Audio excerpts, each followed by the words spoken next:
Então, beleza, a gente vai falar sobre CSS Zero, que é um framework que eu criei faz uns 2 anos, eu acho, que é um framework para você trabalhar com a interface da sua aplicação, para ajudar você a trabalhar melhor com CSS e pensado no Rails e no approach de no build, que a gente tem no Rails, de não ter pré-compilação, e uma maneira mais fácil de você trabalhar com os assets, né? com CSS, JavaScript. Então, beleza.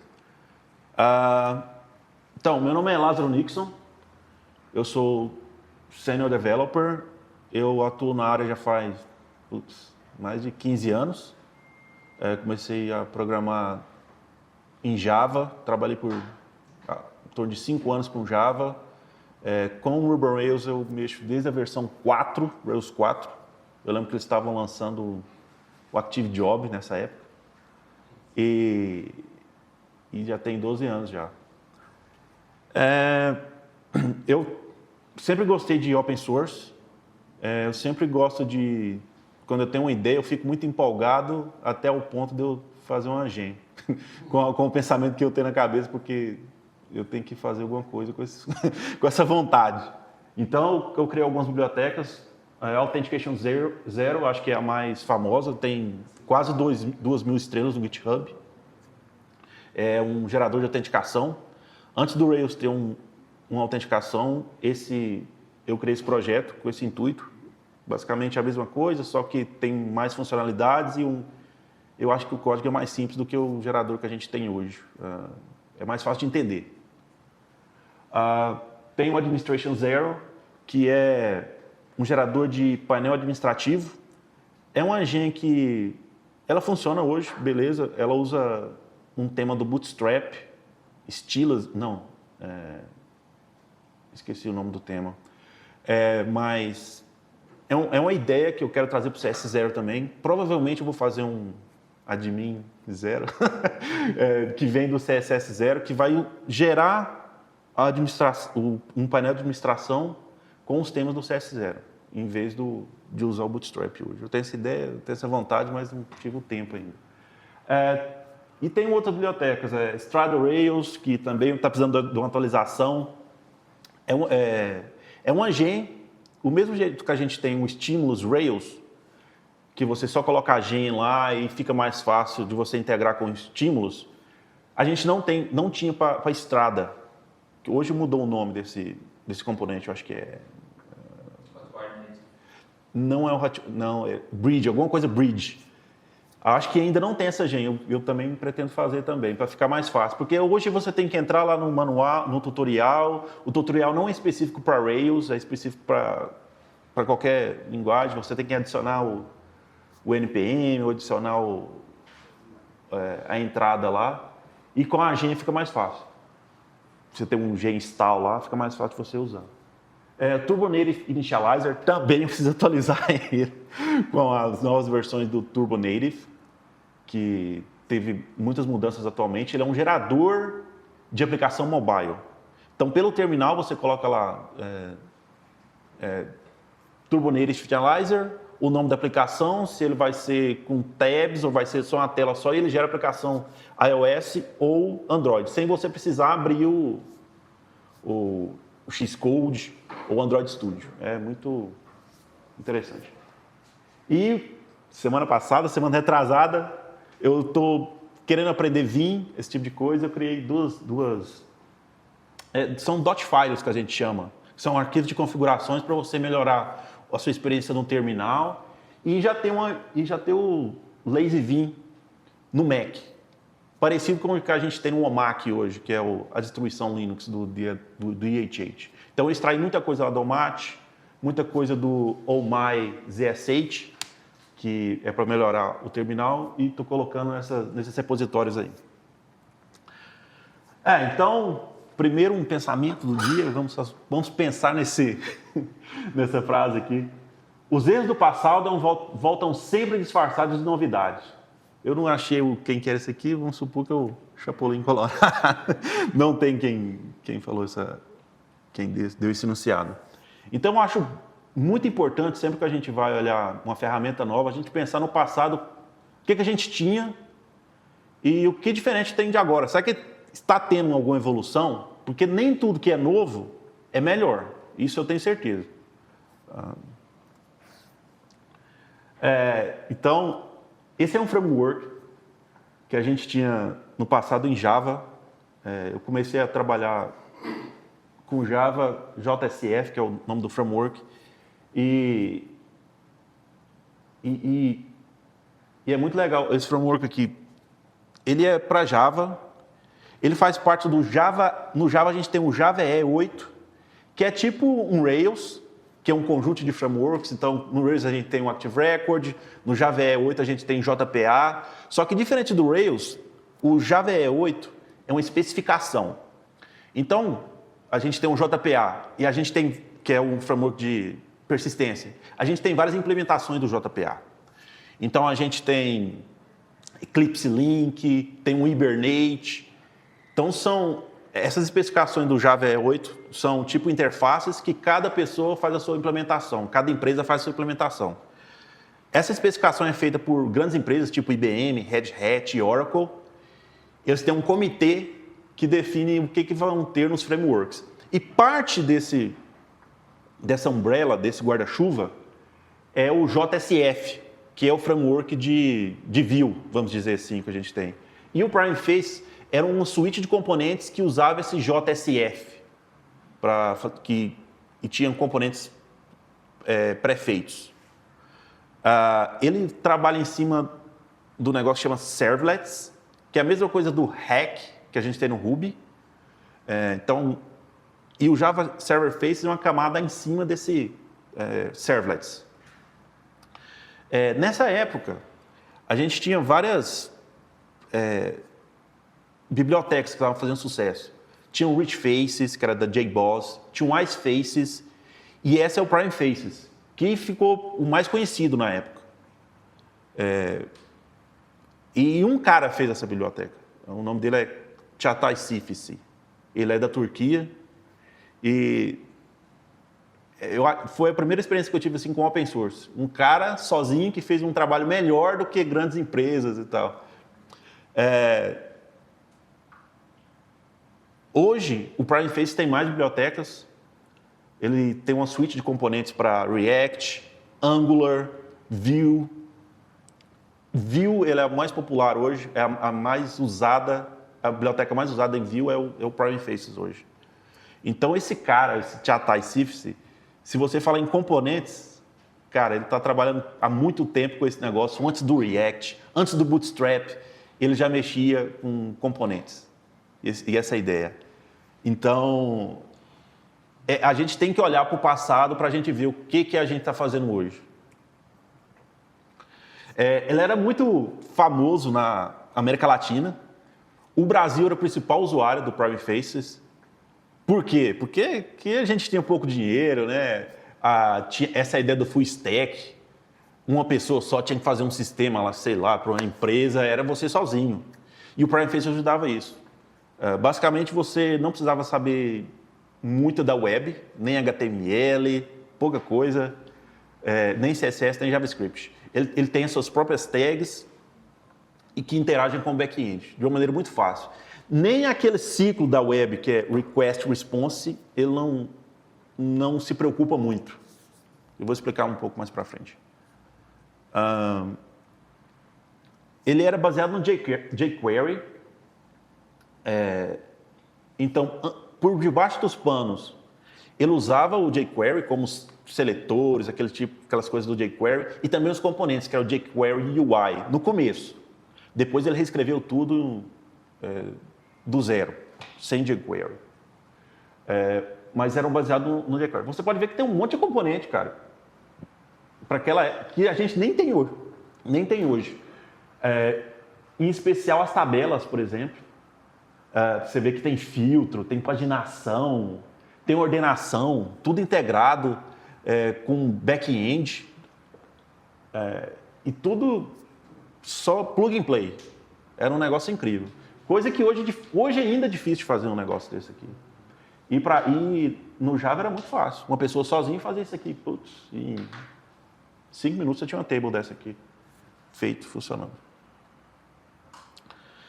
Antes de ser baseado no jQuery, ele era baseado numa biblioteca do Yahoo, que chamava UI. Mas isso foi bem no início, eu já não entrei nessa parte não, já estava usando o jQuery por baixo dos panos. Então tem muitos componentes complicados, como autocomplete, data table, esse estilo também, ele tinha um gerador de estilo que você podia trocar as cores, tudo mais. Ele ganhou muito dinheiro vendendo temas, é a principal meio de rendimento dele é vender temas. Então tinha temas assim muito profissionais mesmo, que era só você trocar o CSS e já era. Para você ver, essa aqui é uma interface iOS que ele tentava reproduzir com os temas dele. Então isso aqui é um componente, isso aqui é um componente que chama command terminal, esse aqui é um dialog, tem ali os grow que chama, isso aqui também é um componente, então você vê que era bem avançado. Então, essa era a ideia dele. Esconder a complexidade e manter a flexibilidade. Nessa época, a gente conversava muito sobre isso, né, que era um negócio do baixo acoplamento, autocoesão, e essa ideia era bem difundida, essa época. Então aqui você já pode ver um componente da época. Então lá no seu HTML você tinha um p-tab-view, que isso aqui é umas tabs, né? Tab 1, tab 2. Aqui você tem um evento JavaScript. Então lá você pode ter um script tag que responde a esse evento aqui. E olha que interessante. Você tinha esse aqui, o p-ajax. Ou seja, quando mudar de tab, ele vai chamar lá no back-end essa função e vai atualizar o componente com o id comp. Eu acho isso aqui muito parecido com o Turbo que a gente tem hoje, e Turbo Streams. É muito parecido. Então, como resposta de um evento, você vai chamar o back-end e vai atualizar alguma coisa. Então, nem tudo é muito novo, assim, né, gente? Então, essa era a anatomia de um componente do JSF. Então, aqui você tem um calendário. Lá no HTML você tinha uma tag, paySchedule. Você passava um modelo, que é um objeto lá do back-end. Os atributos. Ele renderizava o markup, que é a div, as coisas que tinha, no markup do HTML. E no markup, ele coloca esse script aqui, ó, um script tag. Cada componente tinha um script tag. E é um negócio muito engenhoso, que depois que ele executava o JavaScript, ele tinha no final lá, ele apagava o script do HTML. Então, quando você inspecionava o elemento lá no HTML, você só via o HTML, porque a tag ele apagava. Então, era um negócio bem engenhoso, sabe? Era uma parada bem engenhosa. Ele tinha até um negócio de WebSockets. Olha só, você colocava lá um p-push, o canal e a mensagem que ele tinha que executar, um JavaScript, né? Aqui, under message. E lá do back-end, você podia chamar, dar um push no chat. Então ele ia pegar aquilo lá e ia mandar executar a ação. Não é parecido com o TurboStreams, com o WebSocket? É bem parecido, cara. É bem parecido. Você troca isso aqui pela tag do TurboStream, né? Pô, é isso.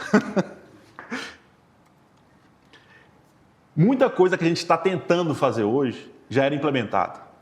Esse negócio que não sei se vocês viram a palestra do Marco, na última RubyConf, na Tropical, na Rails Road.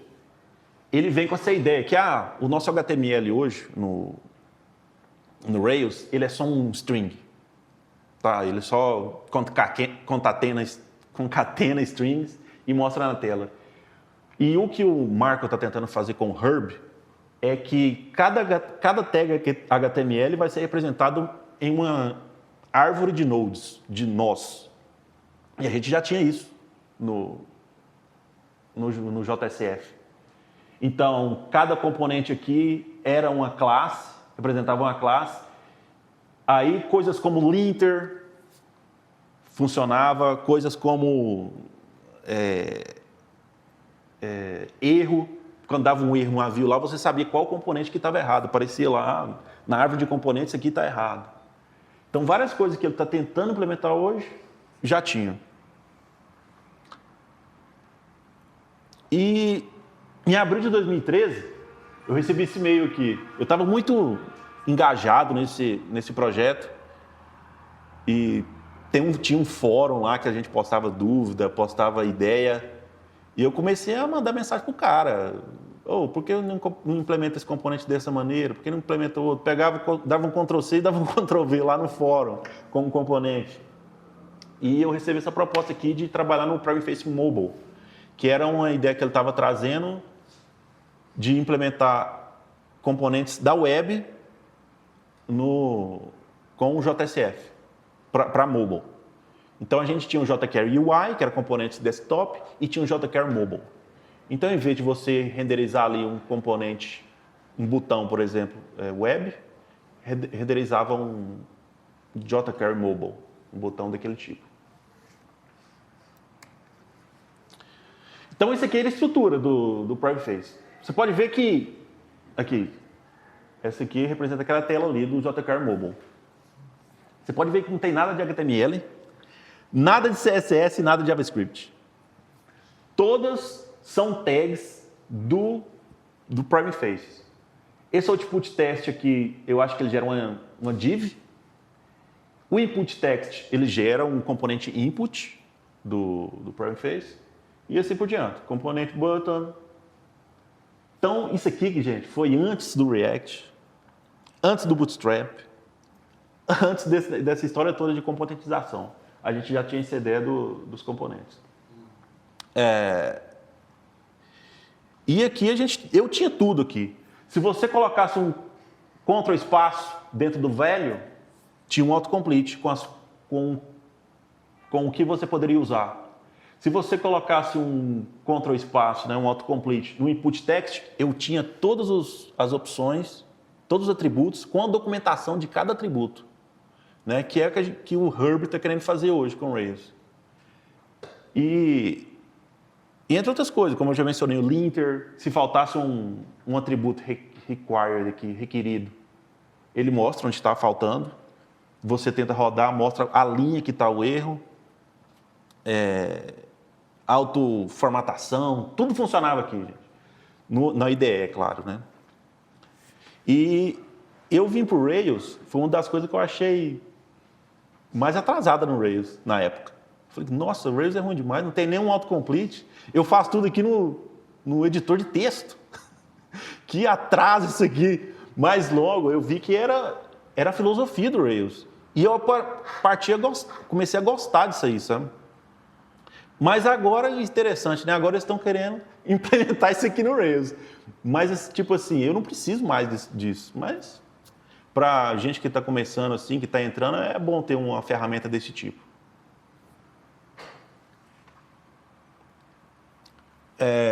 Na época, era interessante que a gente tinha essa fragmentação dos dispositivos. A gente tinha iOS, Android, BlackBerry, Bada, Windows Phone, e a gente não sabia muito bem para onde iria. E eu pensava que no mobile, a web ia ser o futuro. Eu tinha essa certeza. E era para ser mesmo. Só que não aconteceu, né? A gente viu que o que tomou mesmo foi o iOS e o Android. E o que deu errado? Por que a web não se tornou uma plataforma franca para o mobile? Porque é isso aí, gente. O dinheiro é a desgraça do mundo. Tinha que acabar. Mas enquanto isso, que não me falta nenhum.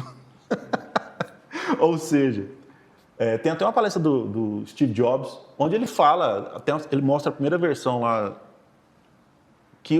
quando ele mostra o primeiro iOS, o iPhone, não tinha como você desenvolver aplicativos, era só os aplicativos que tinham lá. E na próxima versão, você poderia fazer aplicativos em HTML5 e disponibilizar. Só que ele veio com aquela história da Apple Store, com os aplicativos lá dentro, que você podia ter uma loja, podia vender, monetizou o negócio e acabou, matou a web no mobile. Mas Aí por isso não foi para frente. Então, deixando um pouco o passado para trás, vamos falar sobre no build. No Rails 7 foi introduzido essa história de no build. Vou explicar um pouco aqui. Ainda na palestra lá, esses slides eu extraí de uma palestra lá do Prime Face, de 2000 e tem aí o ano 2012. Então ele falava aqui, ó, que o Prime Face tinha um esquema de minificação, concatenação e comprimir o arquivo. Ou seja, quando você olhava lá no seu HTML, ia ter dois arquivos, um do CSS e um do JavaScript, todo concatenado. Então, todos os seus arquivos de JavaScript que você tinha no seu projeto, ele ia ser tudo num arquivo só, removido espaço em branco, removido todo tipo de caractere para ficar menor e comprimido, com algum tipo de compressão, gzip, alguma coisa desse tipo. E também tinha o on the fly, que era tipo assim, que ele queria fazer, eu acho que isso até caiu em desuso depois, que os componentes que você tivesse naquela página só seriam carregados os recursos daquele componente. Então, o base era tudo em dois arquivos, mas os componentes, você ia ter uma tag lá no HTML só dos componentes que você estava usando ainda. Então, a gente tinha essa preocupação nessa época. Trazendo um pouco do Rails, para a parte do Rails, para CSS a gente tinha que fazer um build. Normalmente a gente usava SASS, que usava um pré-compilador de CSS para a gente poder usar nesting dentro das tags. No JavaScript, eu sou da época do CoffeeScript, então era uma linguagem que era compilada para o JavaScript, porque tinha uma sintaxe mais fácil, tinha alguns recursos, por exemplo, no JavaScript naquela época não tinha classe, cara, não tinha classe. Você tinha que ter um framework que chamava Scriptacles ou alguma coisa assim, que disponibilizava classe para você. E no CoffeeScript você tinha isso. Lá você tinha classe, quando ele compilava o JavaScript, ele tinha algumas funções ali que emulavam a classe para você. Então você precisava de um processo de build para fazer isso. Ou seja, um compilador para compilar os arquivos de uma maneira que o browser daquela época pudesse entender o que você tinha feito. Então no Rails 7 eles proporam o PropSheft como substituto do Sprockets. Então o Sprockets ele tinha um processo de build. Ele fazia o que o PrimeFace fazia, pegava todo o seu CSS, colocava num arquivo só, comprimia, tirava espaço em branco. O JavaScript também pegava todo o seu arquivo JavaScript, concatenava. Com a introdução do Webpack, ele começou a fazer um build para modernizar, tornar o seu JavaScript mais compatível com os browsers, com versão mais nova. Tem coisas como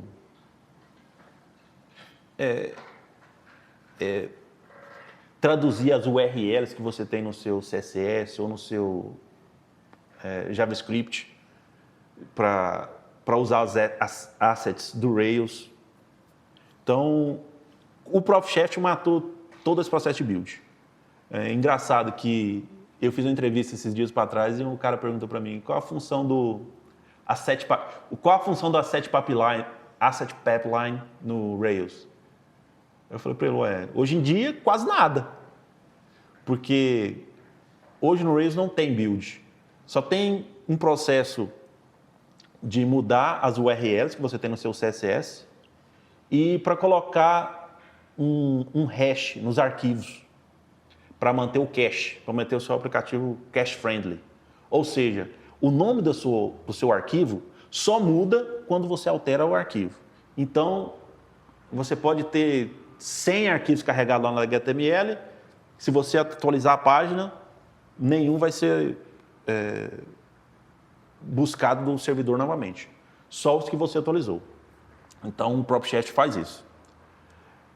E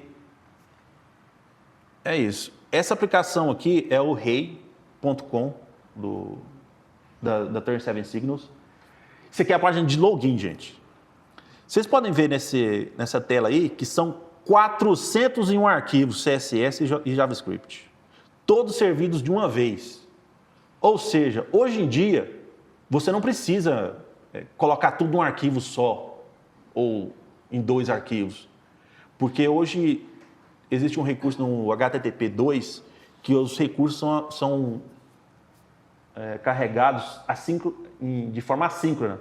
Então, está vendo esse gráfico aqui? Está vendo que eles começam todos na mesma hora? Antigamente não era assim. Ela era em cascata, tinha que ser um de cada vez. Então, era primeiro um, primeiro outro, primeiro outro, primeiro outro. Então, isso possibilitou que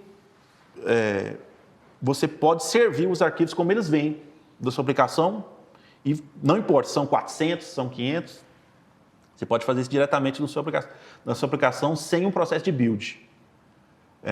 Essa página a gente está vendo aí que ela tem 709K de CSS e JavaScript, então cabe num disquete esses assets aí.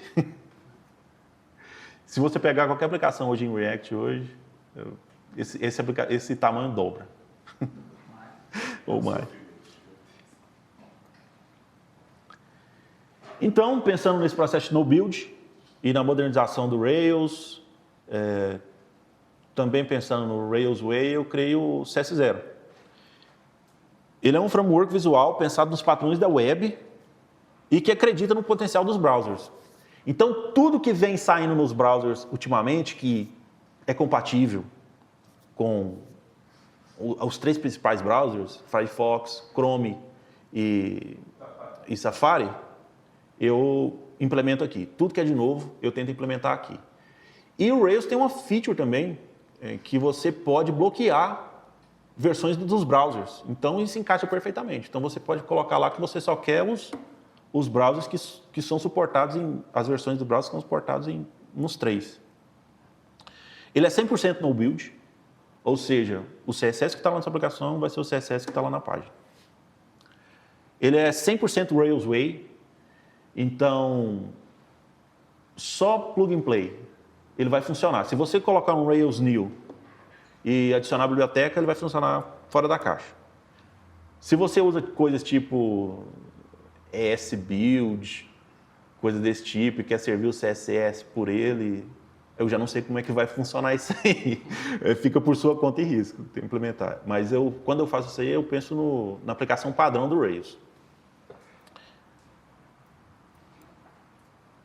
O CSS0 ele é composto de camadas. Essas camadas normalmente elas são separadas em arquivos. Então tem a camada de reset, que é um arquivo CSS que chama reset.css. Tem os design tokens, que são variáveis do CSS. Utility classes, quem é do Tailwind já conhece, são classes que você põe lá no atributo class. Tem o base, que é tipo uma abstração das variáveis que você tem no seu sistema, e tem os componentes. Esses componentes você pode copiar para dentro da sua aplicação. Esses componentes são seus, vão viver dentro da sua aplicação. Eu vou explicar um pouco cada camada aqui. Então tem a camada de reset. O que é essa camada de reset? Se você for começar com CSS hoje na sua aplicação, do nada, eu quero que minha aplicação trabalhe só com CSS. Você vai ter que pensar como você quer... você vai ter um problema, na verdade, de que ou você usa um reset ou você usa um normalizer. Com o reset, ele é um CSS que remove todas as propriedades padrões do seu browser. Então, por exemplo, um botão, quando você coloca um botão no seu browser, normalmente ele tem uma margem, tem um espaçamento embaixo. Então, o reset remove tudo isso. Remove as bordas, remove o espaçamento interno e as margens. E um monte de outra coisa. Então, reseta. Todo browser vai ser igual, sem propriedade nenhuma. Isso é a mesma abordagem do Tailwind. Para falar a verdade, eu copiei o arquivo do Tailwind para cá. Deixa eu mostrar aqui. Esse é o... Ops, deixa eu pôr aqui na outra tela. Esse é o meu reset. Deixa eu pôr um Ctrl mais aqui.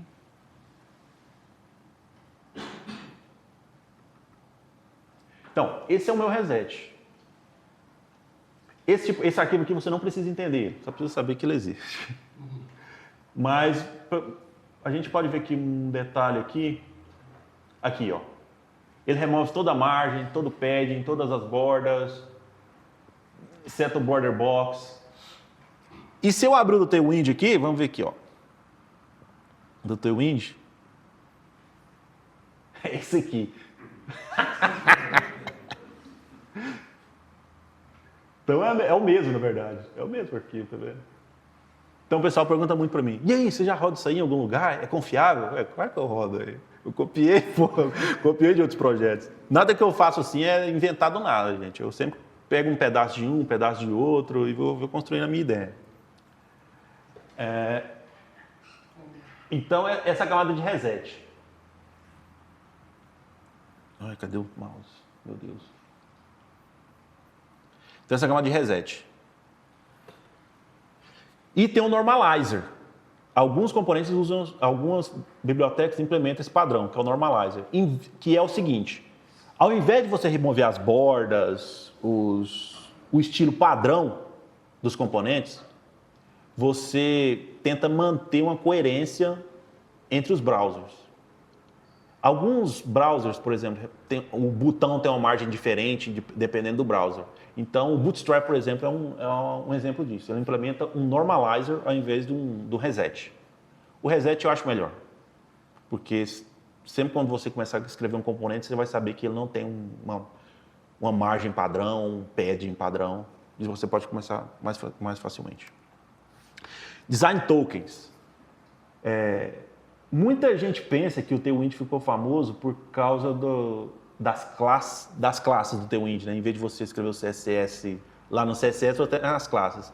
Mas, na minha opinião, o Tailwind ficou famoso por causa dos design tokens. O que é os design tokens, gente? São um pequeno conjunto de propriedades para propriedades com infinitas escolhas. Por exemplo, cor. Putz, quantas cores você pode escolher lá no CSS? Inúmeras. Mas se você tiver um pequeno conjunto ali de 10 vermelhos, um pequeno conjunto de 10 azuis, e de tamanho, se em vez de você ter 1, 2, 1.5, 1.3, você tiver só uns tamanhos bem espaçados, por exemplo, size 1, size 2 e assim por diante. Então, esses são os design tokens. Em vez de você ficar pensando em o que usar, o que não usar, é uma série de componentes que você pode usar. Isso aqui, essa ideia, eu extraí do OpenProps. Isso aqui foi criado por um ex-funcionário do Google, que ele usa as variáveis. Então, se no Tailwind você tem lá radius 1, radius 2 a classe, aqui você tem uma variável radius. Então, é a mesma coisa. Então, você tem essas variáveis que representam os design tokens. Mesma coisa para as cores e tudo mais. Então, eu peguei essa ideia. Eu peguei essa ideia do OpenProps e implementei aqui no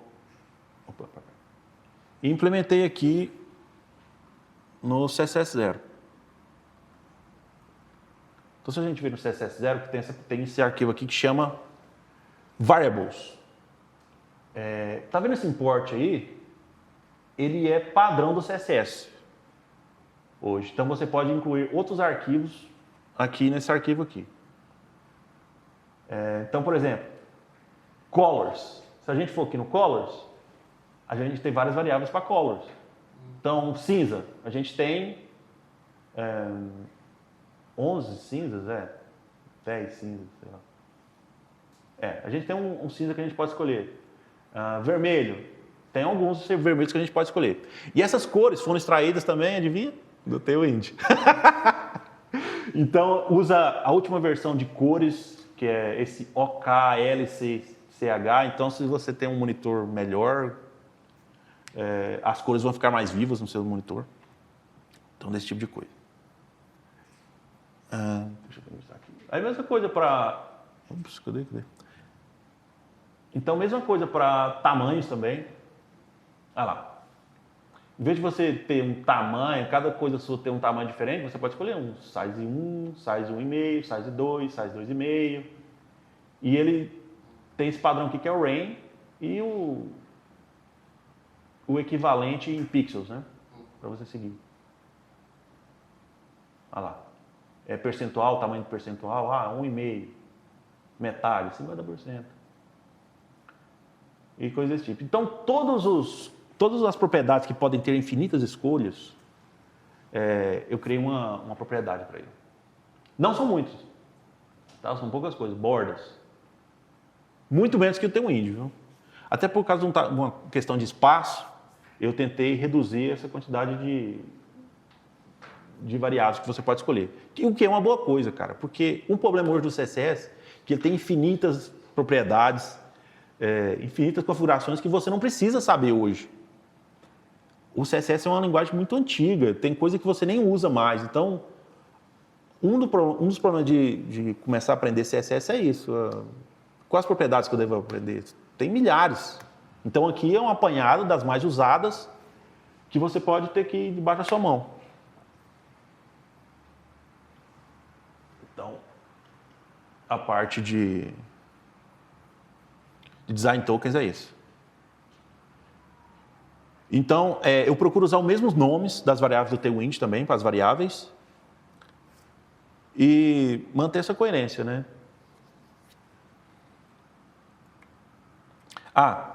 E essas variáveis, elas são...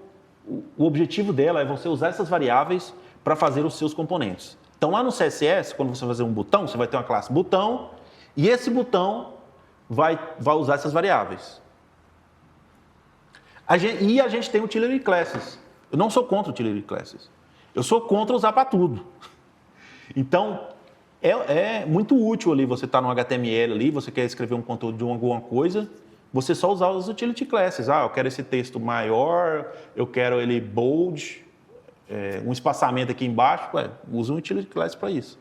Então, a gente tem, no CSS0, tem esse arquivo aqui, que são as utilities. Cara, mesma ideia, só as utility classes mais usadas. Isso aqui é excelente para você aprender CSS. Só as que você vai... Só as flex, que é o que a gente usa para organizar os elementos na tela. São só os mais usados, cara. Se você vê flex lá do Tailwind, são inúmeras opções, inúmeras propriedades. Nem todas são muito úteis. Você vai usar em 10% dos casos. Aqui estão as mais usadas. Isso aqui foi uma extração um pouco dos aplicativos do Basecamp, que eles têm uma utility classes lá. Então, eles usam esse mesmo utility class para quase todas as aplicações novas lá do ONS, mesmo a mais nova do... Como é que chama? Não, aqui eles nem lançaram ainda. O Fizi. Quando o Fizi estava... Eu achei um link lá do Fizi, lá consegui ver o CSS na época, agora eles tiraram. Eles usam a mesma ideia dos ONS products. Então, só os mais usados. Os nomes eu tentei manter o mesmo Tailwind. Aqui, para texto. Eu quero um texto mais bold. Então, tem um medium, tem um semi-bold e tem um bold. E se eu quiser um mais fino? Não vai ter. Não vai ter. Mas muito raro você querer um texto mais fino do que normal. Eu acho que a acessibilidade é até ruim. Então, por isso que não tem aqui. Upcase. É um arquivo bem pequeno. Vários tamanhos de texto. Texto responsivo, que numa tela pequena é do tamanho, numa tela grande é o tamanho. Algumas cores. Tá vendo? E propriedades tipo do Tailwind, como margem. Eu quero uma margem de 1, margem de 2. Eu quero uma margem... Aqui é um conceito novo que o Tailwind não implementa por padrão, que é... Em vez de você ter um margem bottom, né, uma margem embaixo, a margem em cima, no Tailwind é assim, margem bottom, margem up. No CSS0 você tem margem block, que é? No CSS é assim, block e inline. Né? Inline vertical, block... Não. Inline horizontal e inline vertical. Então, no Tailwind no CSS você tem esse negócio de block e inline, que é melhor, porque em alguns países, por exemplo, Japão, quando eles usam left lá, não é left. Eles querem ver o right. O texto começa da direita para a esquerda. Então, se você usa aqui margem inline start, aqui no Brasil vai ser esquerda. Mas lá no browser dos caras vai ser direita, por padrão. Se você usa Tailwind, ele vai ser sempre à esquerda, entendeu? Então, o que é isso? O que eu estou demonstrando com isso aqui? É uma modernização. Que por você estar usando Tailwind, você não acompanha essa modernização. E aqui sim, está usando padrões da web, você pode usar esse tipo de recurso. Ok. Então essa aqui é a camada de utilities. São as classes que você pode usar no seu HTML para escrever os conteúdos do seu componente. Então, enquanto com as variáveis CSS você escreve os componentes lá no CSS, para você escrever o conteúdo da sua página, usa os utility classes. Então, é um pequeno conjunto de classes que te ajuda a aprender CSS muitas vezes, porque são um conjunto pequeno.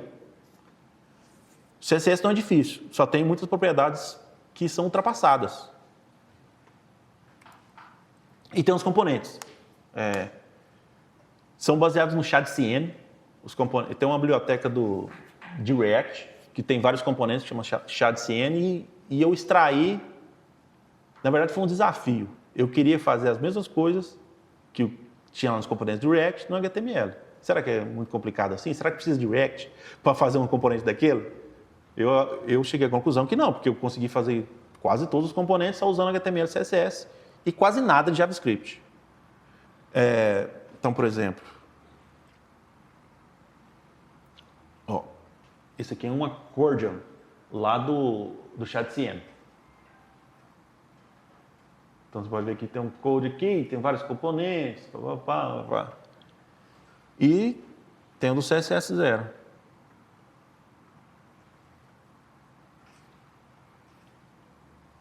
Accordion. Que é? Deixa eu tirar aqui isso aqui. Que é a mesma coisa. Mesmo look and feel do ShadCN.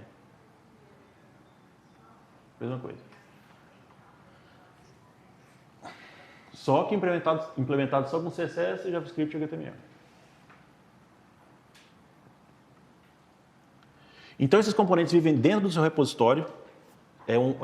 Você tem um botão, ele vai copiar o arquivo botão.css lá para o seu repositório, lá do Rails. E também botão.javascript, se for o caso. E você implementa o HTML. O código é muito simples. Eu tento deixar isso aqui é o mais development friendly, amigável para desenvolvedores que pode ser. Então o JavaScript é muito pequeno. Se o JavaScript ficar muito grande para um componente, eu tendo a usar uma biblioteca para isso. Então, por exemplo, eu tenho um combo box. É muito complicado você fazer um combo box com JavaScript. Então, eu delego isso aí para uma biblioteca. Eu não quero um JavaScript complicado lá na sua aplicação. Porque eu tenho essa ideia na minha cabeça, que se um arquivo é gerado e vive na sua aplicação, ele tem que ser simples. Se não, é hora de mandar para a biblioteca e esconder lá, essa complexidade lá. Ele é preto e branco por padrão. Então, muitas pessoas dizem para mim que você tinha que contratar um designer para a sua aplicação, para deixar mais bonito. Não, mas isso é um trabalho seu. Você vai escolher as cores, você vai escolher o espaçamento. Isso aqui é uma base para você fazer os seus componentes. Eu não quero que toda aplicação seja igual, gente. Não quero. Então, é composto de HTML, CSS e um pouquinho de JavaScript, que é o stimulus. E tem a camada de base. A camada de base é muito simples. É uma abstração de variáveis que você pode usar. Então, por exemplo, ao invés de eu usar, por exemplo, um texto lá, um componente lá, eu colocar lá que a cor dele vai ser preto, eu tenho lá um texto primary, texto padrão, lá nesse arquivo básico. Eu posso mudar a cor dele e vai mudar em todos os componentes. É muito fácil de demonstrar aqui. Bastante. Ó. Aqui, ó. Esse aqui é o base.css. Esse aqui vai ser copiado lá para sua aplicação. Tá vendo? Então, ele tem cor para texto, cor para borda, 3 tipos de cor de borda, coisa que é selecionável, cor de background. Mesma ideia, gente. Essa ideia de você ter um pequeno conjunto de coisas que você não precisa pensar muito para escolher, né? Que é aquele negócio, é o dilema do Netflix, né? Às vezes você não assiste um filme porque tem infinitas escolhas.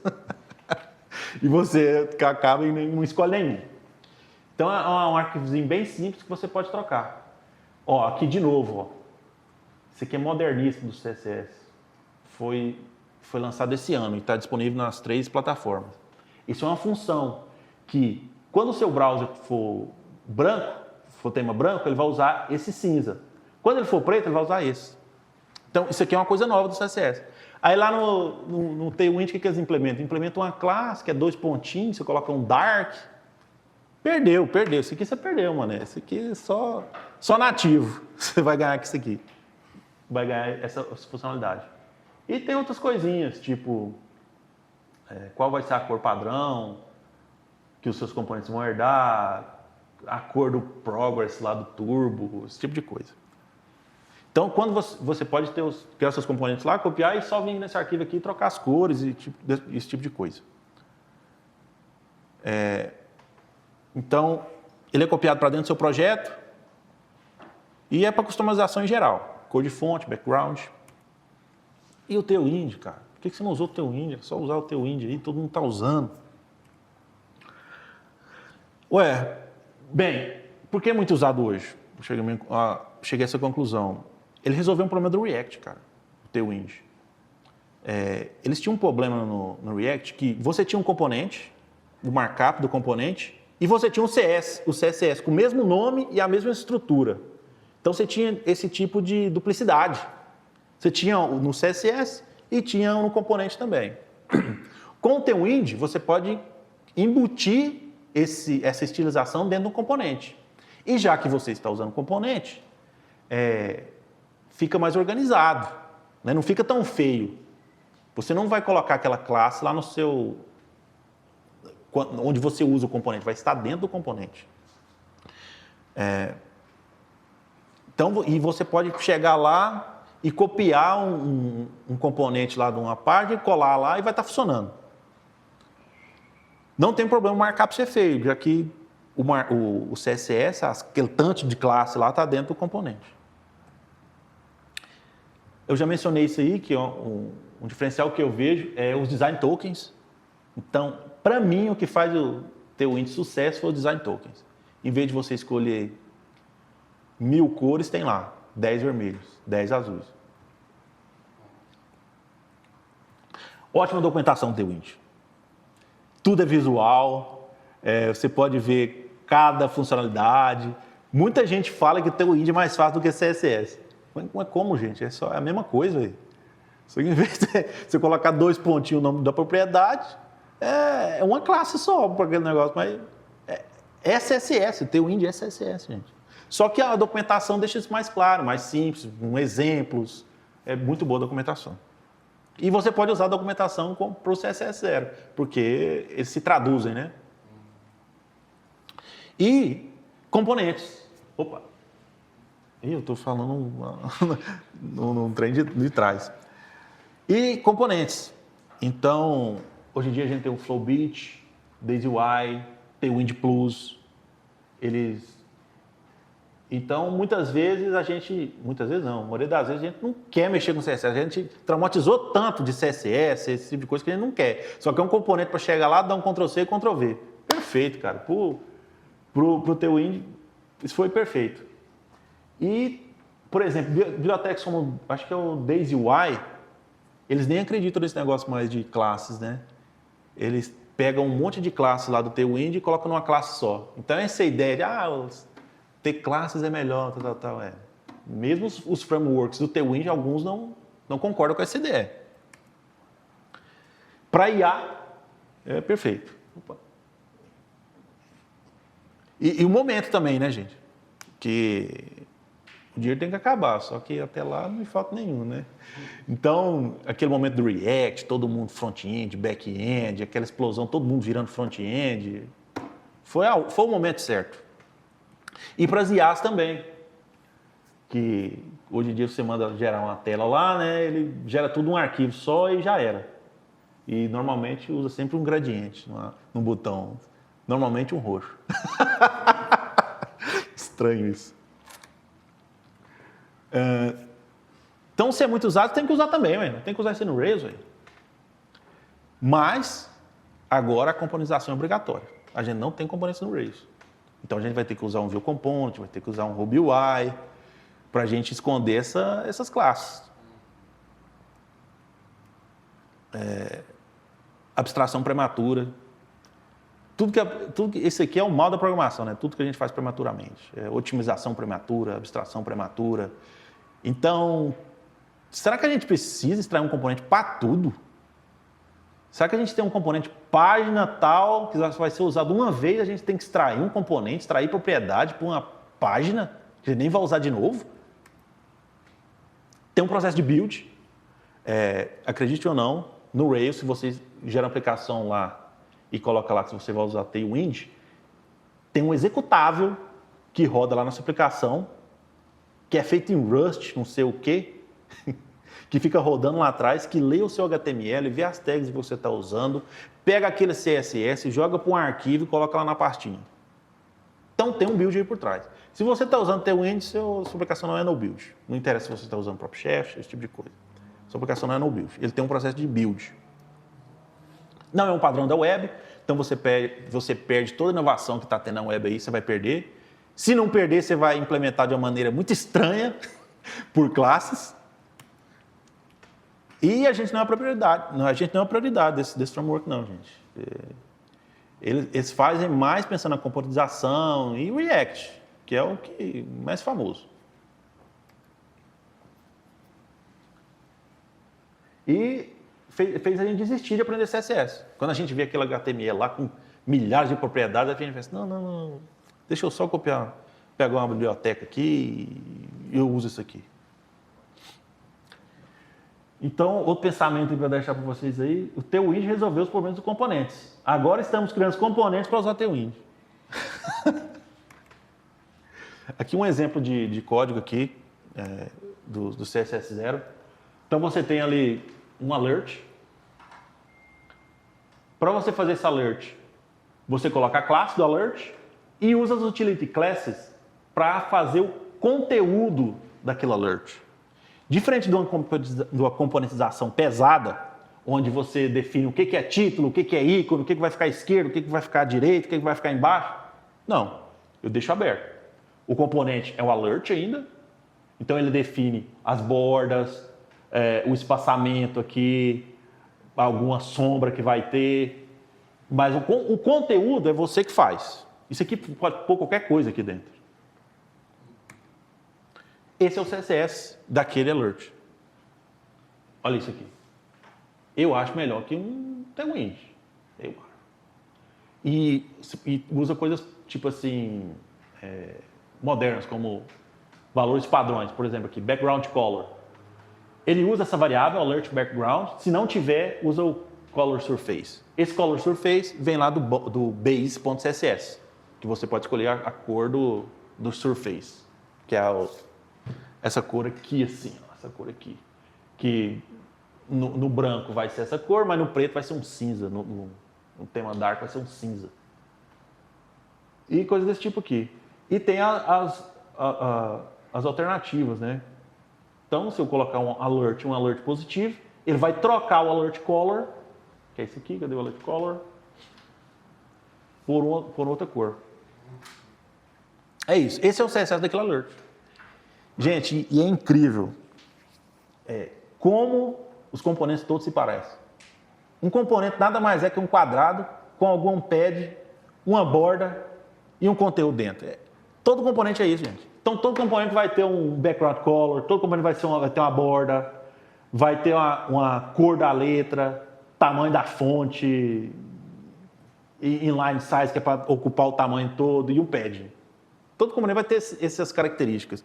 Então, você começa a aprender esse padrão, cara, é tudo igual. Eu perguntei para o ChatGPT qual era a definição de componente para o React. Olha só que interessante. Em React, um componente é uma unidade reutilizável de interface do usuário UI. Ok, concordo. Ele representa uma parte independente da tela. Concordo. Como um botão, um formulário, um cabeçalho ou até mesmo uma parte inteira. Não concordo, não. Essa parte aqui. Um botão é um componente?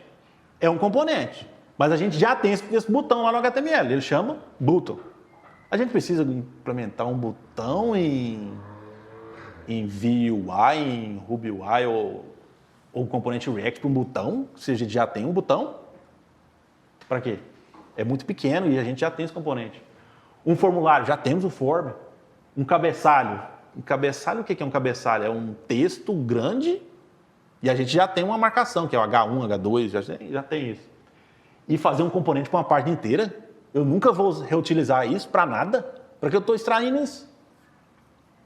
Então, a minha ideia de componente é diferente. Para mim, é um pedaço muito pequeno que você pode utilizar em vários lugares. Então, aqui a gente tem um botão lá do Rails, que é um button tag, um helper, né? E, por exemplo, como que a gente faz para adicionar um ícone dentro do botão? Se fosse um componente lá do React, de qualquer biblioteca, você teria que colocar ali botão left, podia ter uma propriedade, botão left é tal, icon left é tal, icon right, ícone da direita é tal.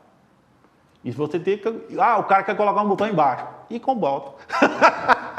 Eu sou contra isso aí. Então, é melhor deixar flexível. Pô, botão e lá dentro você coloca, você bota embaixo, bota em cima, bota do lado, bota no canto, bota no meio, acabou. Ele decide. Então ficaria desse tipo aqui, uma classe botão e lá dentro você coloca o que você quiser. Vai ter um ícone, esse ícone aqui é da biblioteca também, e o texto. Muito importante essa questão de acessibilidade. Eu acho que muita gente tenta esconder isso aqui, mas eu acho que é importante você saber como essas funcionalidades funcionam e também testá-las. Cada browser tem lá uma função lá de testar acessibilidade. E é isso. E caso você queira extrair um componente, tem esse artigo aqui, eu até mandei pro... até mandei pro...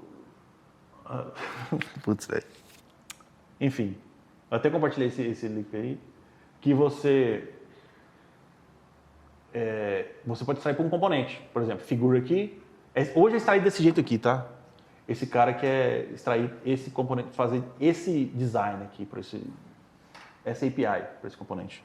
Eu compartilhei com o Matheus, esqueci o nome do Matheus, puta que pariu.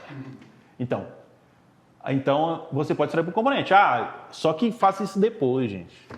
Estou usando um componente em vários lugares, tal. Beleza, então extrai para um helper. Ou extrai para um partial, se for o caso. Mas faz depois, entendeu? Não extrai tudo uma vez, né? E tem aí o showcase, que é... eu posso mostrar alguns exemplos aqui para vocês, mas é só isso. Deixa eu mostrar aqui.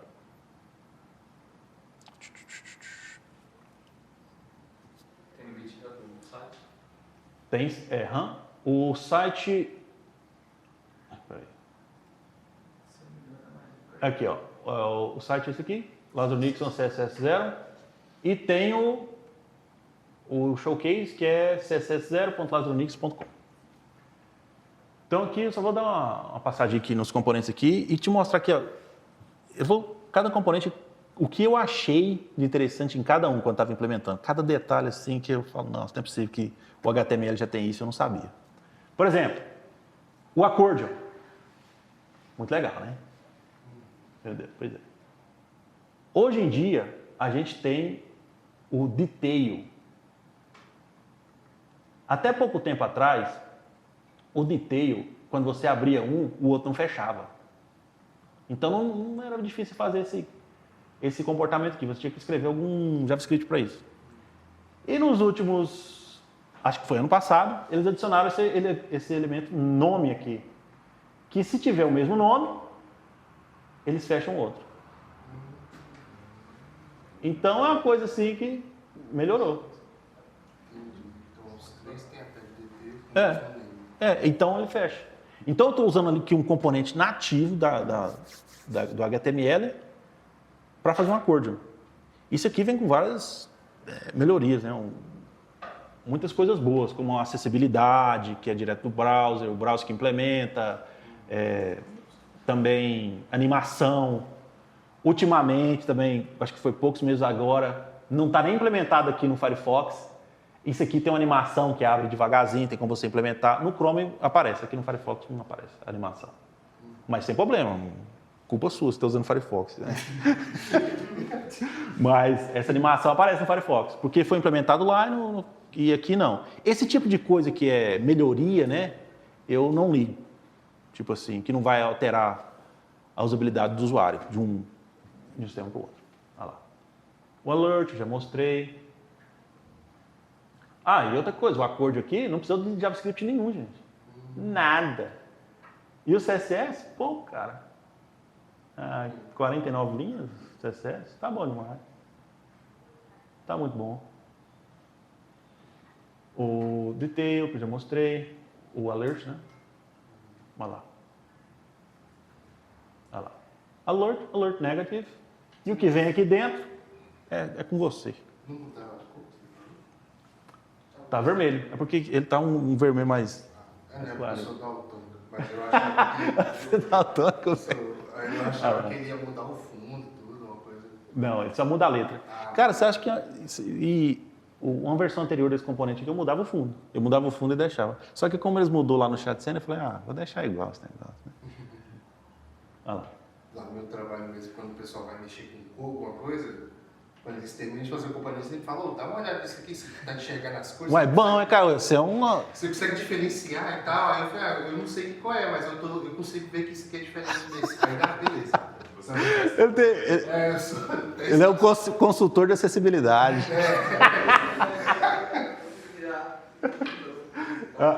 Tem uns componentes idiota demais lá no chat CNN que eu não entendo o que tem. Aspect ratio, pra você manter eles usam JavaScript para isso, cara. Para manter o aspect ratio na imagem. E sendo que é só você colocar lá no CSS, tem lá um aspect ratio, uma propriedade aspect ratio aqui, ó, que você coloca 16:9, o valor que você quer. Eles têm um JavaScript para isso. É um negócio de dar risada. Auto-animate, nossa, isso aqui é muito legal. Isso aqui é legal demais. Que é aquela ideia de dele ser o Rails Way, né? Implementado para funcionar junto com o Rails. Olha só que legal isso aqui. Tá vendo aqui? Então, isso aqui é para simular uma single page application, mas usando navegação com Turbomorph. O que é o Turbomorph? Quando você navega para outra página, ele só troca o que foi trocado de uma página para outra. Só que qual o problema disso? No React você pode fazer animações. E no CS mais moderno tem isso. Então olha só que legal. Quando eu apago aqui, olha. Nossa, parece que nem trocou de página. Tá trocando de página, fazendo um request aqui, normal, moço. Ele tá parecendo no React mesmo. Exatamente. Aqui, ó. Tenta fazer aqui, ó. Eu quero tudo, meu irmão. Olha lá. É um post que retorna a própria página. É um redirect isso aqui. Quando eu apago aqui, ele redireciona para a própria página. Só que ele só tira os nodes que foram alterados e coloca os outros. E eu usei uma propriedade CSS moderna que faz animação entre páginas. Ó. Rapaz, isso aqui não é single page application que vocês querem? Tá aqui, ué. Tá aqui. Eu não gosto muito, não. Mas tá. Aí, ó. Isso aqui no Firefox, acho que até 2 meses atrás não estava implementado. Agora já está funcionando. No Chrome já estava. E no Firefox funcionou do nada, meu irmão. Bom demais, esse tipo de coisa, dessas melhorias que a gente quer. Então são View Transactions. Então essa View Transaction Class aqui não era implementada no Firefox até pouco tempo atrás, e agora é. A Autosave. Também entregada com Rails. Aqui, ó. Deixa eu ver aqui se funciona assim. Aqui já tem um JavaScript mais pesadinho. Mas algumas coisas aqui... Não, acho que nesse caso não. Aqui o JavaScript acho que é um dos JavaScript maior que eu tenho aqui, viu? São 53 linhas. É o JavaScript maior que eu tenho aqui. Que ele usa o Rails Request para isso. Ah, outra coisa. JavaScript aqui. E dependências. Eu podia ter usado o padrão do Rails. Como é que chama aquele negócio, gente? SM, né? Como é que chama, Matheus? Não. O jeito que... Import Maps. Eu podia ter usado Import Maps lá e colocado a biblioteca lá, papapá. Mas eu descobri isso aqui, ó, cara. Que tem um site que chama sm.sh. Lá você coloca o nome da biblioteca, você pode importar direto aqui. Então não se importa se o cara está usando Import Maps, se está usando outra coisa lá, nada. Ele vai importar o JavaScript direto aqui no Stimulus Controllers. E é interessante que esse sm.sh, ele tem um pré-build lá que deixa ele mais compatível com o browser. Então muita gente reclama, tal biblioteca não é compatível com o Import Maps. Pode ser, mas se você usar o SM-Build, tem um processo lá por trás que ele deixa mais compatível. Eu não peguei nenhum exemplo de biblioteca que eu tentei usar aqui que não funcionou, fora da caixa. Só colocando aqui. Mas se você quiser hospedar na sua aplicação, você pode pegar lá, copiar esse arquivo e colocar na sua pasta e usar lá no Import Maps. Pode fazer isso. Mas é outra simplificação que eu fiz. Você não vai ter um npm, um arquivo package.json lá para ficar arrumando essas dependências. Ué. Acabou? Então esse tipo de coisa. Então você pode ver que cada componente tem muita pouca funcionalidade, por exemplo. Muito pouco código, né? É isso. Depois vocês dão uma olhada lá no showcase. Beleza?